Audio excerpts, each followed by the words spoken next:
Tonight on Prime Business, Ghana Union of Traders Association GUTA agrees to suspend planned close down of shops on Monday in protest of the depreciating cedi. More from the crunch meeting between Council of State and executives of the trading community. How can't we listen? We have to listen to them. They are leaders. We respect them. We couldn't have done anything, so we have to swallow. If you have ego, if it is pressure that is coming from our members, we know that our members are not going to be happy. Also, first tranche of the cocoa loan syndication is expected to hit the Bank of Ghana's account from October this year to aid cocoa purchases for next crop season.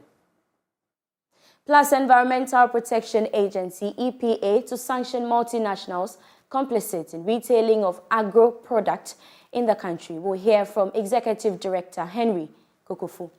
Complaint of multinational companies going down there to undertake retailing, which the laws of the country frowns on. All of this and more coming up in the next 30 minutes. I am Beverly Broohm. Please stay with us. Hello and welcome. Members of the trading community have agreed to rescind the decision to close down their shops in protest over the depreciating currency. This decision was arrived at after hours of a crunch meeting with the Council of State members Thursday afternoon. Members of the council have also assured the trading community of their commitment to ensure a swift solution to the challenge. The following report has more. The meeting ended with a conclusion to form a joint committee with a month's ultimatum to probe and come out with a report on dealing with the challenge. According to the chairman of the Council of State, any move to close down shops will be counterproductive to the country. About it, so we invited the leadership of GUTA for a meeting to discuss the remote and immediate causes of this strike so that we would collectively find a solution to it. And after several hours of deliberations, we have come to an amicable settlement, and we are all very happy with it. We are all very, very happy with the outcome. The settlement is that they are going to call off the strike immediately. There's a joint committee set up by members of the council and their representatives. And the committee has been given 1 month within which to come out with recommendations for implementation. In the meantime, there are some loose-hanging fruits. That is, some issues that could be tackled immediately, and we are going to give it our best shots. President of the Ghana Union of Traders Association, GUTA, Dr. Joseph Obin, expressed confidence that the committee will come out with a favorable plan for both parties. He, however, observed that some of their members won't be happy with the decision to return to work, but they have no option. Will take effect from Monday, and that from that time we are going to work till a month, where we are expecting that within that time, those issues, because we have 10 items that we presented, and those items, there are some that can be done immediately, and there are some that it will take a little bit time, and that's why we're giving the month. And we trust in the leadership of the Council of State and then the council that they are giving us, and especially when they are dedicated to the cause. Because most of them have traveled and they are in recession, and they have to convey. Because of us, how can't we listen? We have to listen to them. They are leaders. We respect them. We couldn't have done anything, so we have to swallow. If you have ego, if it is pressure that is coming from our members, we know that our members are not going to be happy. But truth be said, that we have to listen to good counsel coming from no other place than the Council of State. The newly formed joint committee is expected to begin work from Monday. First tranche of the cocoa loan syndication is expected to hit the Bank of Ghana's account from October this year. This is what Joy Business has picked up from persons with knowledge of the fundraising exercise. My colleague George Wiafe has more. The fundraising team is made up of officials of the Finance Ministry, Bank of Ghana and Cocoa Board, and they are expected to conclude the roadshow for the loan agreement in London today. This should pave way for Cocoa Board to sign the agreement with some international and local banks next month for the $1.3 billion facility. The first tranche of $910 million is expected to hit Bank of Ghana's account in October this year. The drawdown will be made from the Ghana International Bank in London, one of the participating banks in the loan agreement. The second tranche, or $390 million, should be spread over 3 months and should come in from November this year to February 2023. The Bank of Ghana is expected to take these dollars and give the cedi equivalent to cocoa board. This is expected to help with cocoa purchases from October this year and finance some infrastructure projects in the sector. The inflows may also help boost Bank of Ghana's reserves, a move that could help in stabilizing the Ghana cedi from next month. Meanwhile, 6 banks are helping cocoa board to raise the funds. Now, these institutions are acting as lead arrangers for the facility. The International Monetary Fund will approve the $3 billion financial package for Ghana in the 4th quarter of this year. That's according to Fitch Solutions. Now, this will help alleviate pressure on the country's external position in 2023 and help restore the value of the local currency. Here's more. In its report dubbed Ghana's weak external position to strengthen unexpected IMF deal, it said Ghana is likely to secure an economic program with the fund in the final quarter of the year, a move that will pave way for financial support for the country, which will come in as a balance of payment support. Despite a widening balance of payments deficit caused by large financial account outflows, Fitch Solutions said it believes that an expected IMF deal will help support the country's external position next year. This will come as a huge boost as it will help slow down the depreciation of the cedi and reduce imported inflation significantly. In the 1st quarter of this year, capital and financial outflows increased by 188.7% year-on-year to $690 million, driven by net portfolio reversals and foreign direct investments outflows. Fitch Solutions concluded that it expects capital flows to remain in negative territory in the 2nd half of this year, given deteriorating investor sentiment towards Ghanaian assets as reflected by the currency sell-off and rising bond yields. The Environmental Protection Agency has said it will soon go after multinational companies complicit in retailing agro products in the country. According to its Executive Director, Henry Kokofu, various investigations are underway to bring to book companies involved in such practices. Speaking at a press conference on addressing issues confronting the sector, he urged indigenous companies to work assiduously to boost the sector. The Executive Director for the Environmental Protection Agency said the retailing space of agro products should be a preserve for indigenous companies. He called for collaboration in training sessions on inputs, advisory services and business management among agro product retailers. Got it. The other leg of the problem or a challenge that has to do with the agrochemicals industry is also the complaint of multinational companies going down there to undertake retailing, which the laws of the country frowns on. The aspect of retail trading is the preserved of indigenous Ghanaian companies. Fortunately, we've met with all the stakeholders, put all these concerns and challenges on the fore. As at yesterday, we've reached some level of amicable settlement. It is a matter of concern to the public, so we will let you know, or we have got to let you know. Deputy Executive Director in charge of Technical Service at the Environmental Protection Agency, Ebenezer Sampon, said the agency will also look into industrial noise created in factories which are unbearable. Yes, first of all, they must operate within the standards and keep to the times. You know, the standards come with timelines, they come with areas. So that's the first thing. The second thing is that noise by itself, as we said here, impacts on you, the one causing the nuisance, directly. You are the immediate receiver of that, and it has serious health implications for all of us. The third thing is that we are going to follow up.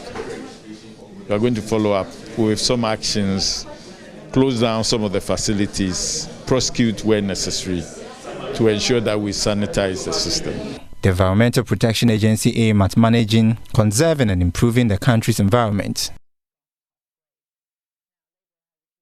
The Ministry of Food and Agriculture has revealed that it is increasing investment in dairy production to help achieve the Sustainable Goal 2. According to the Deputy Director of Animal Production, Jonas Asari-Beche, dairy production is an untapped subsector which could increase revenue for farmers and improve the nutrition of the country. Speaking at the Livestock Executive Breakfast meeting organized by the Israeli Embassy, Mr. Beche disclosed that the ministry is collaborating with Israel to import semen of cattle to inseminate Ghanaian breeds. The Israeli Trade and Economic Mission to Ghana, in partnership with AgriHouse Foundation, organized the Livestock Executive Breakfast meeting to introduce innovative solutions to modernize cattle farming and support the development of livestock sector here in Ghana. Deputy Director of Animal Production at the Ministry of Food and Agriculture, Jonas Asari-Beche, described the meeting as timely as his outfit aims at increasing dairy production in the country. Government's programs concerning livestock, the cattle dairy side were not much, they were not giving much attention. But we have come to realize that dairy sector is a potential area where money can be scooped out. The breeds that we are using now, most of them are for meat production. But if we want to improve upon the dairy industry, Israel government has advanced in this side of development, cattle, milk production, dairy. So that's why we have brought them here to come and teach us. The most important thing is the breeds. So the breeds, we are going to import semen, artificial insemination. That's what we do. The semen from the cattle at where they are. We can't carry the cattle here, they won't survive. But we try to cross our animals here with their semen so that we get a hybrid. They will adjust in the environment. Israeli ambassador to Ghana, Shlomi Sufa, reiterated her country's commitment to improving Ghana's agri sector. In view of this, she stated that there will be an extension of the Foreign Trainees in Agriculture program. Between 2020 to 2022, we had a good number of professionals receiving intensive training in areas such as precision agriculture, plant nutrition, intensive fish farming, milk production, modern irrigation, fertigation in tropical regions, agricultural extension for improved farm productivity, and more. We are also continuing with our flagship project, Foreign Trainees in Agriculture program, an 11-month intensive agricultural internship training program in the State of Israel, spearheaded by Mashav for agricultural graduate students from Ghana. In like manner, our Trade and Economic Mission has also complemented our government-to-government work with their business-to-business sector approach in strengthening the relations between Israel and Ghana. Meanwhile, President of the Ghana Association of Cattle Farmers highlighted some challenges faced by the sector. It is for the sustenance of life that both the crop and the livestock is farmed. But if through these activities people are losing their lives. And I also made mention that actually people do not understand the cattle farmers, or always used to say, why can't you keep your animals within and feed them? The system that we are practicing here in Ghana and other sub-Saharan countries of Africa is the open grazing system. That is what we know. Let's still stay on agriculture. AgriHouse Foundation, an agric non-governmental organization in partnership with the Ministry of Food and Agriculture, has launched the 4th edition of the Livestock, Poultry and Fisheries Training and Trade Show. Executive Director of AgriHouse Foundation, Alberta Acosta, says the success stories of participants motivated her outfit to keep the program going on yearly.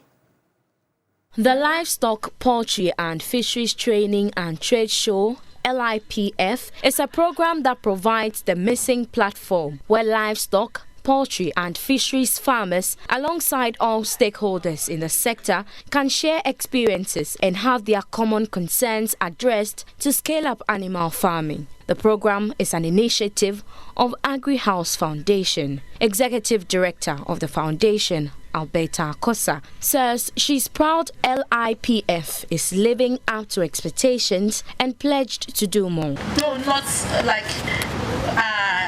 20 or 30 at once, but some of the successes that propel us to go on and believe that within for a year, 2, 3, 4 years, 5 years, 6 years, 7, 10 years, 11 years, we'll be able to change the face of agriculture when it comes to livestock and get more people to appreciate it and then jump on it when it comes to this sector. Business Development Manager at Israeli Trade and Economic Mission, Kek Amwa, outlined a series of activities to be done as proof of his outfit's drive to impact Ghana's agriculture sector. When we're in Israel in May, we realized that livestock is a big part of their cultural processes in Israel. Israel is very good in dairy processing and also in aquaculture. They have a worse climate than us, but they seem to farm more fish than we do, and even in poultry. So this year, I thought it wise that we need to collaborate with AgriHouse on their livestock event. We'll be introducing some Israeli technologies in the sector, in dairy processing, the pharmaceuticals, in the feed, and all the different processes in the value chain in cattle farming. This is the first step of the series. I think the next event we'll have will be in aquaculture and also in fisheries. Just to mention that Israeli companies are very open to doing business in Ghana.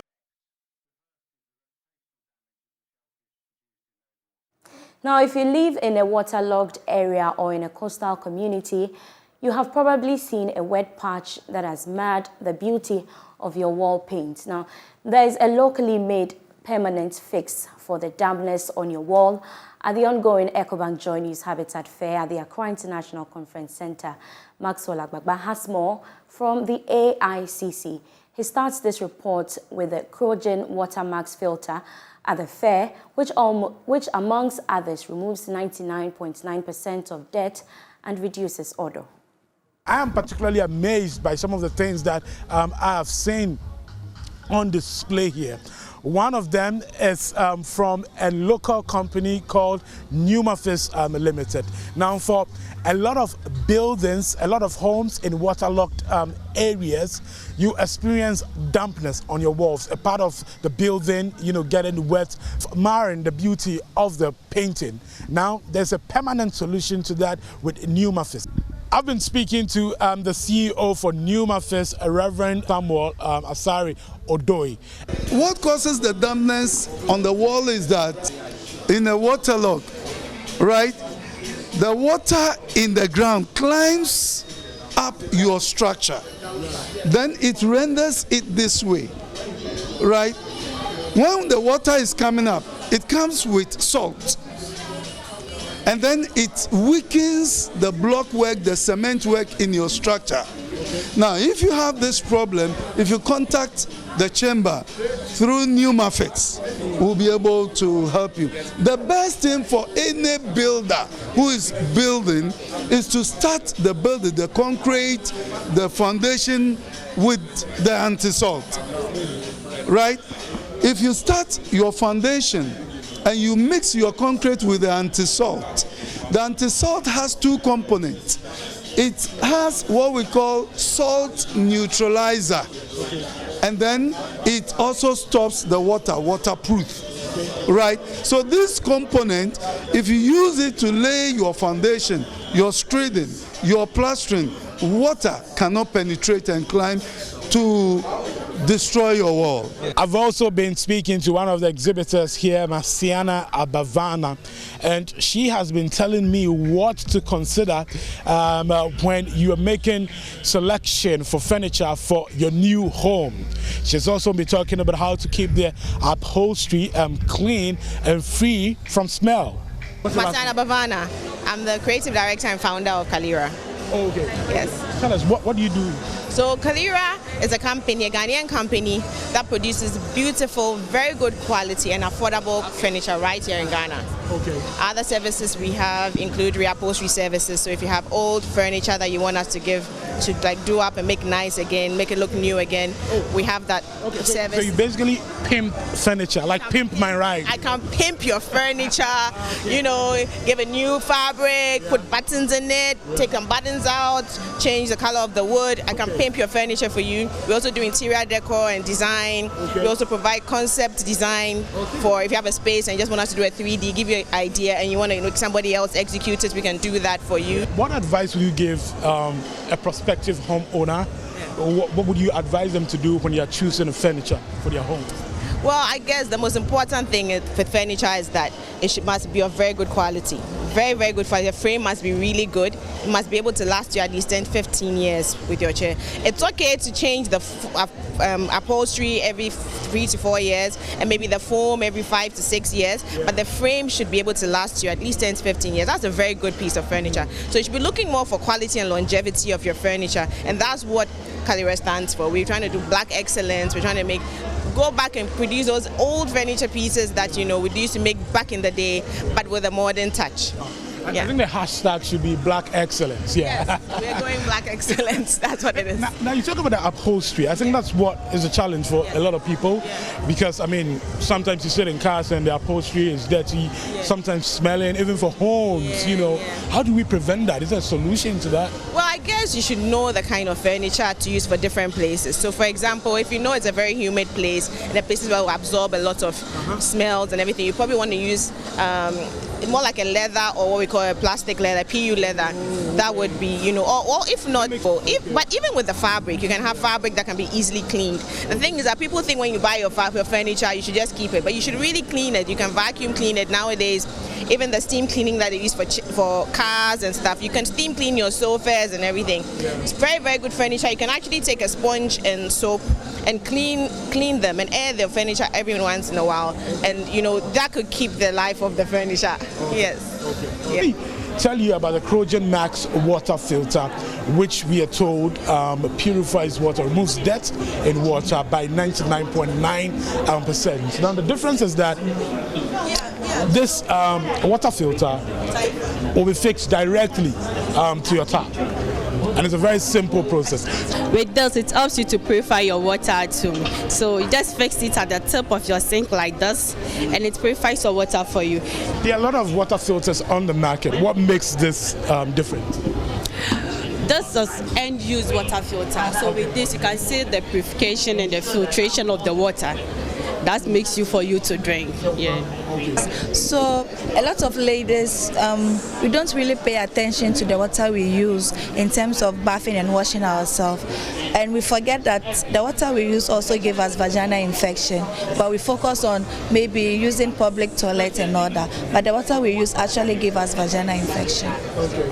So for this one that is fixed directly to the tap, it's easier for you, because if you're fetching water from the tap to go and bath, you know, it's just directly and it purifies everything. Exactly.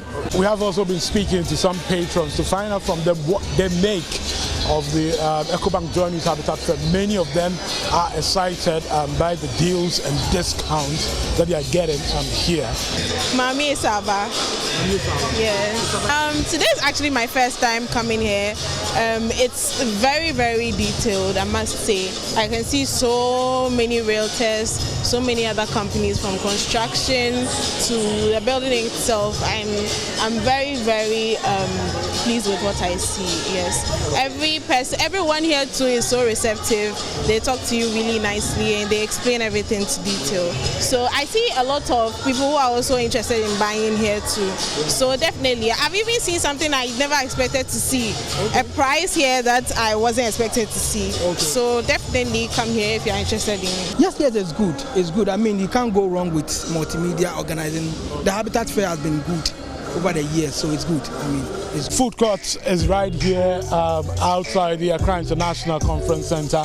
If you drive in here, all you need is to come here and to get any food that you want. All the sellers are here ready to deliver. You can see quite a number of people are sitting here enjoying a meal before they walk inside into the foyer to start business here. Remember, the fair continues until Sunday, 8 p.m. Do visit the Accra International Conference Center to enjoy big discounts and win prizes. And that's how we end Joy Business here on Prime. For more news, you can log on to myjoyonline.com/business. My name is Beverly Broohm. I leave you with news making headlines on the international front.